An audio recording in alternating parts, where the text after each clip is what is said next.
Di depan kamera sih mereka tersenyum, tapi di balik pidato banyak yang merasa ada pesan yang jauh lebih dalam. April 2026, datang ke Amerika Serikat, disambut langsung di White House, semuanya terlihat sempurna, upacara resmi, jamuan makan, bahkan saling melempar pujian.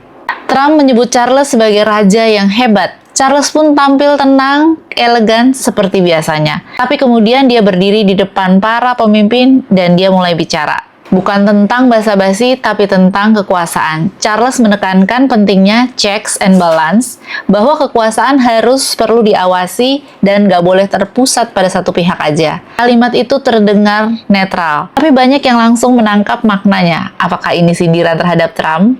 Karena selama ini Trump sering dikritik karena gaya kepemimpinan yang kuat, bahkan dianggap terlalu dominan, dan bahkan dianggap terlalu diktator.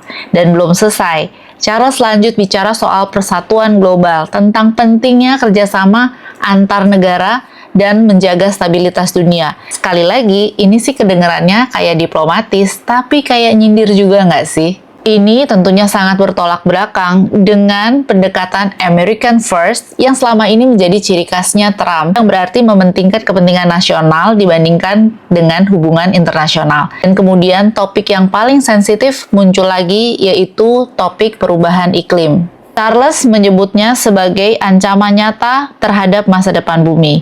Sementara Trump di masa lalu justru meragukan krisis iklim, bahkan menarik Amerika dari perjanjian Paris. Titik ini banyak banget ahli politik yang menyatakan apakah ini pidato biasa atau sebenarnya sindiran yang dibungkus secara elegan, karena Charles emang nggak nyebut nama, nggak menyerang, nggak kritik secara langsung, tapi setiap kalimatnya seperti mengarah ke satu hal yang sama, yaitu perbedaan prinsip yang sangat jelas antara Inggris dan Amerika. Mungkin ini sebenarnya adalah peringatan halus, dan menariknya, di luar semua itu, mereka akhirnya tetap jabatan tangan, tetap tersenyum, tetap terlihat seperti sekutu, karena dalam dunia diplomasi, yang paling tajam adalah bukan kata-kata yang keras, tapi pesan yang disampaikan dengan tenang.